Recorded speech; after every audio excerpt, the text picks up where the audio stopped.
Hi மக்களே, எப்படி இருக்கீங்க? நம்ம இன்றைக்கி மார்னிங்கே ப்ரெஸ்அப் ஆயாச்சு. ப்ரெஸ்அப் ஆகிட்டு காலையில் டீ குடிச்சிட்டு இருந்தோம். டீ குடிச்சு முடிச்சுட்டு சரி அம்மா வந்துட்டு தேங்காய் துவையல் அரைக்க சொன்னாங்க. தேங்காய் பொட்டுக்கடலை போட்டுட்டு துவையல் அரைச்சிங்க, ரசம் இருக்குன்னாங்க. ஆனால் பச்சை மிளகாயில் சரி நம்ம தான் செடி வச்சுருக்கோம்ல, சரி போய் செடியில் போய் பார்க்கலான்னா செடியில் எல்லா செடியிலுமே பச்சை மிளகா வந்து காய்ச்சிருந்துருச்சு. சரி எல்லாத்தையும் பறிக்க வேணாம், நம்மளுக்கு தேவையானது ஒரு 5 பச்சை மிளகா, அது மட்டும் பறிச்சுக்கலாம் அப்படின்ட்டு 5 மட்டும் ஒரு நீட்டை பச்சை மிளகா வந்து ஒரு செடி தான் வந்துருந்துச்சு. மற்ற எல்லாமே குண்டு குண்டு மிளகா இருக்கும் தெரியுங்களா, அதுலேயும் பாதி எங்கள் அப்பா பறிச்சிட்டாரு. அப்படின்னா காஞ்சிருச்சு, வத்தல் போடுறக்காண்டி அதை வந்து மேலே மாடியில் காய வச்சிட்டாரு. மீதி ஒரு 5 பச்சை மிளகா போதும் அப்படின்ட்டு நான் பறிச்சிட்டு வந்துட்டேன் தேவையான அளவுக்கு. இதுதான் என் செடி.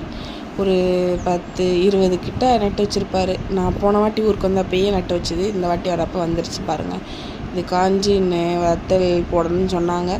அதுக்கப்புறம் செடியெலாம் படுத்துருந்தோம். துவையெல்லாம் அரைச்சி முடிச்சுட்டு சரி ஐஸ் வெட்டி வந்துச்சு அப்படின்னா தம்பி ஐஸ் கேட்டான் அப்படின்ட்டு ஐஸ் சாப்பிட்ருந்தோம். உங்களுக்கு விளாக் பிடிச்சிருந்தா லைக் பண்ணுங்கள், ஷேர் பண்ணுங்கள், சப்ஸ்கிரைப் பண்ணிக்கோங்க. பாய்.